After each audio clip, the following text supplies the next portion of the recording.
Two-game slate for your Friday evening here with Panthers and the Titans, and the Souths getting up over the Manly Seagulls. So, very couple of interesting games there with Titans up 4-0 at halftime, and you can just tell how bad Panthers are playing, and they're definitely going to come back. I actually put a bet on them to sneak 20 points in the second half and only end up with 18. So, is what it is. But Cleary came back. He was 16 at halftime. It was crazy. So all those that captained him, I definitely was slightly worried, but knew how bad they played, and if they were to come back, he'd be in everything, and two try assists and a try to go along with his 590 kick meters, a couple of forced dropouts. So Cleary did his thing, still dominating as per, and back up to a 70 average now. So he's been really, really good.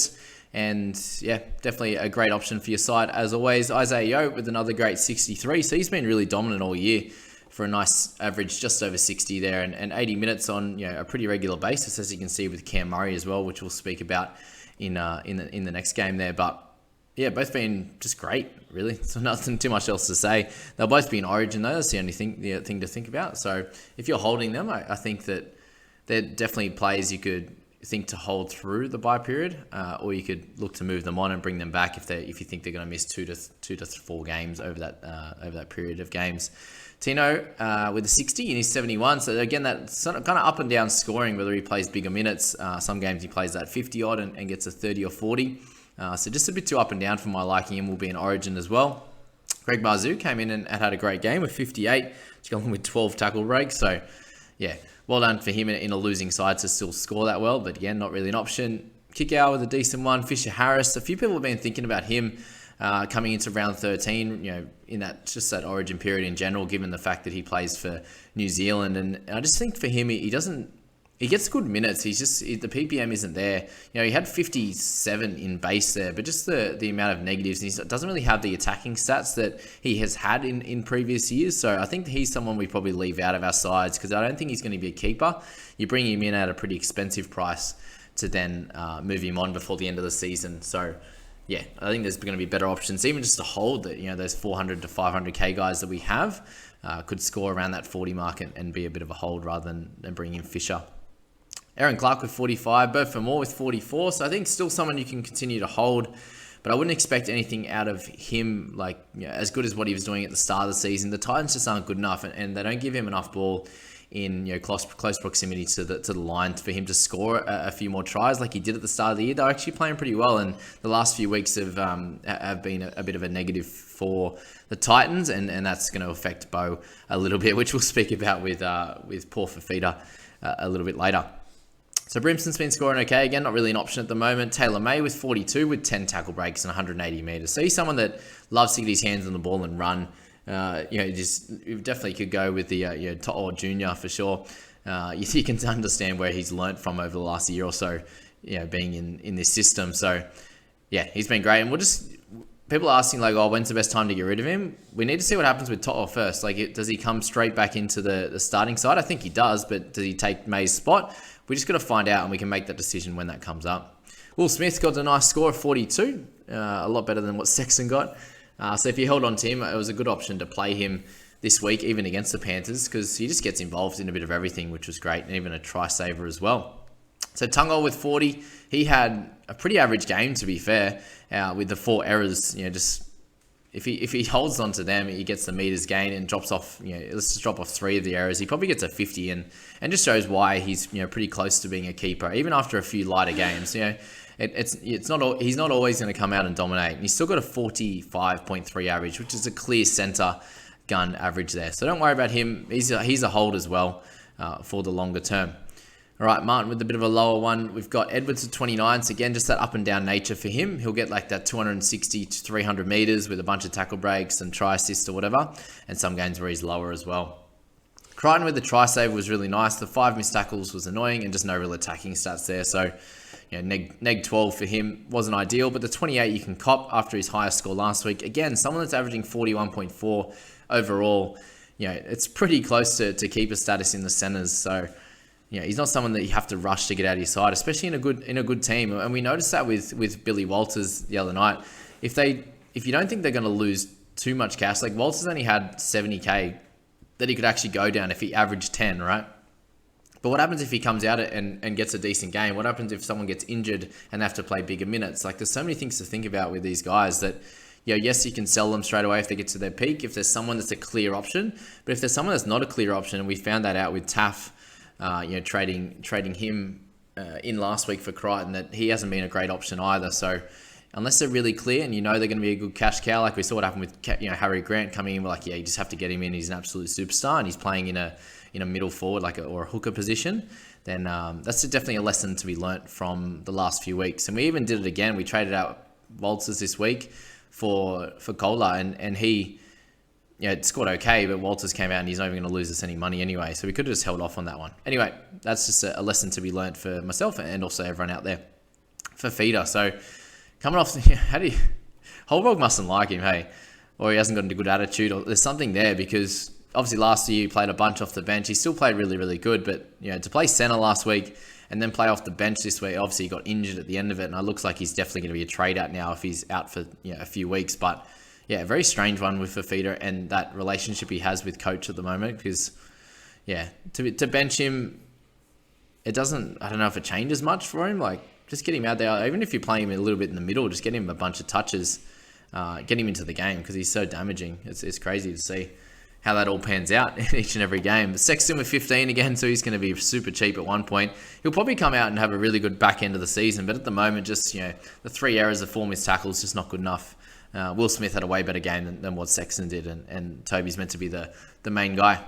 And then Spencer Laney with 13 at this time in his 25 minutes. So up and down. He could get 50 in 25 minutes or a 13 with a couple of missed tackles and limited running. So is what it is. But he's getting closer to a sell now at that 4. He'll be closer to 400 after this week. So have a look at him and see what you can do. But no, not an urgent one, because he, again, could come out and dominate next week. All right, so the Bunnies 40-22. So obviously they lost Lawton very quickly, early on, and thankfully for Murray, he was okay. That could have been really, really bad. So it definitely deserved a send off, because if there's every chance that Murray could have come out paralysed from that. So for those that are saying that it shouldn't have been a send off, maybe just a bin. I can understand why you say at least the sin bin, but if he comes out injured from it, then it's a different story. So lucky that came out okay, and he's incredible for still coming out and playing 72 minutes, post that, and scoring a try to kind of seal the game near the end there. And a few missed tackles when he was getting a bit gassed through the middle, but you saw that in the previous game. But with how hard he works, you're okay with him missing a couple, that's for sure. It's only the 47 base, which he's had a lot higher over the weeks, but good to see when he has a lower base that he can score a try there as well. DCE was great again. The cheeky 40-20 there that he wasn't even meant to, and it had that mad sideways bounce. But just to get a sneaky try with his try assist, 630 metres and 26 tackles from no misses. You're never going to go wrong with him. So those that keep asking me, do I go DCE to Cleary? No, he's one of the top 5 scorers in the game. If you can try and get 2 of them, then you're going to go really well in this league. Walker was finally back. Very interesting. That he picked this week up against a better side in Manly to come out and have a real dominant game. But just have a look, guys. He had only the -1.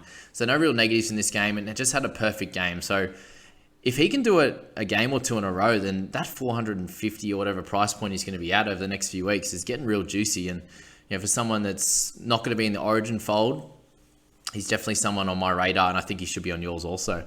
Tommy Burgess with a nice try, and he's out. What about he scores a try and he's just like, whatever. Like, it's not like he scores 1,000 of them. Anyway, the Burgess boys, they're an interesting bunch.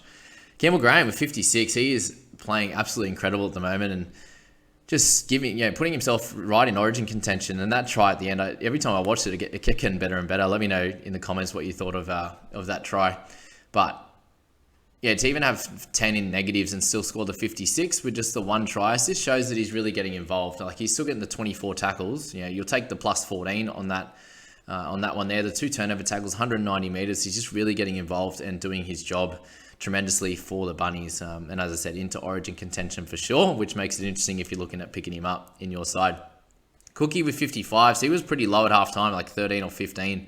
And bounced back and got a try assist with a couple of line break assists, ran the ball a little bit more with his tackle breaks. And this has been a very dominant season for Cook so far, in a team that actually hasn't gone that well. The Cowboys were ahead of them, well, definitely ahead of them in the comp, and if they win this week, will still be. So, very interesting at the moment. Kolomatangi just keeps getting better and better. Running a great line, close to the line. A lot of his tries, they just seem carbon copy of each other on a week-to-week basis. He has a bunch this year and continues to go well, averaging 49. Definitely don't think he's an option for your side, just at a strange price and still not in keeper territory, over 50 average. So that's that. Isaiah Tass, that's an interesting one there with 51. So at 232k, it'll be a lot more expensive. Does he keep his role? Probably not, but it shows that he has a bit of talent. He bumped off Kohler really easily earlier on in the game. So, for the 4 tackle breaks, the try assist and the try, a nice 31 and a 51 over his first 2 games. So, well done to him. And if for anyone that bought him, 8.2% have him at this stage. So if you played him, let me know in the comments if he's in your starting 17 this week. Foran had a great game, by the way.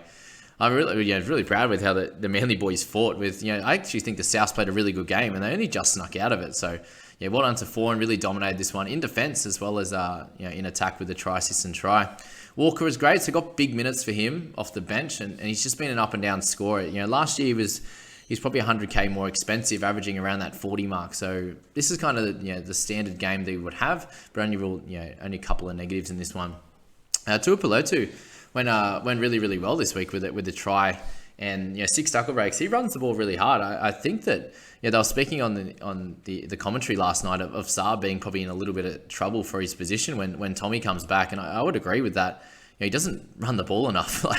I said, he made a couple of runs at the end, but he'd had 16 run meters, and it's very standard for him to have 5 or 6 runs. But you see how important that is in the league these days, is running out of trouble. And you see all the best teams in the league have a back 5 that run for 150 meters plus, and Saab only gets that when he has length of the field effort. So Tuipulotu could really help this squad out, I think, when they get Tommy back. What was really good to see was Schuster back out in the field and made an immediate impact with a try assist. And you could tell he's probably a little bit thicker at the moment. I don't know if he's put on a little bit of weight. I'm assuming it would be a little bit of fat, I'd say, given the fact that he hasn't been on his foot as much. But good to see him come out and play 70 minutes in his return. And at 601k, he's definitely not an urgent pickup in your side, but he is someone that will definitely be able to average 50 plus. In a game where they were 1 short. And in his first game back to score 45, and that was with a try assist and 1 try saver there. Tackles were fairly low compared to normal, for example. I think he could average 50 plus this year, and if he can average 50, he's about 100k under price there. So that's a very interesting one. If you've been holding on to Jai Arrow at 45 in the full 80 minutes on the edge, then I think he's fine to hold with Host being out. If he's getting that 80 minutes, he's going to get the odd tackle breaks and probably a few more tackles than he did last night, I'd say. There was a lot of points in the game, so less time in play, which you saw with Murray with his lower tackle counts as well. In terms of other important guys, Garrick's still losing a little bit of cash. If Manly really go on a run, he could be an option, especially over Origin. Ilias with 32, so you can't complain with that. Got the cheeky line break there. 146 run meters is what we want to see, because he's going to get the more tackle breaks, more offloads as he goes along. So that 32 will cop 366k. He's not an urgent trade out at all. Heading into the next bunch of weeks. Blake Taft there with 31, so got the six goals and the line break try there to finish. Thank you to Campbell Graham for helping our squads out. If you're playing at the moment, it's a little bit of an issue, but the 31 you'll take, thank goodness. So that's probably it with him. Kohler there with 26 in the 80 minutes, so the 6 missed tackles on Tass there. It was a nice little matchup, but for him to have negative 16, he's never going to really score well. But at 26, he still makes a bit of cash, and you just hope for a couple of 30s to 40s over the next few weeks to build up on that. But hopefully he's just in your emergencies at the moment. You don't have to play him. And then Carl Lawton with a negative 8. So obviously gets neg 10 for the send off, and not very good. But to finish it off with David Muale, so just the PPM's not amazing, and the minutes he's getting aren't either. So unfortunately for him, he's going to sit around that 220k for a fair while. Guys, I hope you enjoyed that a lot and got plenty out of it. If you are new, I would love if you could subscribe to the channel and tell a few of your mates that to be a part of this community, and jump in that Discord group as well. So the link's obviously there, and if I'll pop that in the description as well, and you can click that and jump in the group. Plenty of game day chat today, for example, across the from 3 p.m. onwards all the way till about 10:30, 11 o'clock. It'll be be a couple hundred people in there, talking a lot of footy, plenty of fantasy and plenty of just general footy chat. So jump in there if you haven't yet, and we'll catch you in the next few videos, guys. See you later.